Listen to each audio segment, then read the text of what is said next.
ওই জন্য সঙ্গটা বাবা ভালো করতে হবে। যার জন্য মহাভারতে বাবা পিতামহ ভীষ্মের মতো ব্যক্তি 12 জন বৈষ্ণবের মধ্যে তিনি 10 নম্বরের বৈষ্ণব, মানে বৈষ্ণব বৈষ্ণব মাথার মণি। সেই বৈষ্ণব বাবা সরসজ্জায় 58টা দিন কত কষ্ট পেয়েছিল।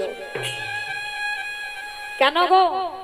মনে রেখো মা, শুধুমাত্র সঙ্গ দোষের জন্য।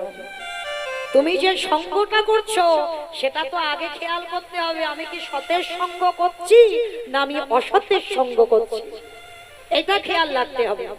যার জন্য পিতামহ ভীষ্মকে কত কষ্ট পেতে হলো, মানে এতটাই কষ্ট পাচ্ছে বাবা, পঞ্চ পাণ্ডবরা এসে বলছে দাদু তুমি এবার মরে যাও। বলো তো বাবা, কত কষ্ট পেলে মানুষ তবে আত্মীয় পরিজনটা বলে দাদু তুমি মরে যাও। আর এই ভীষ্মের মতো বাবা সন্ন্যাসী, ভীষ্মের মতো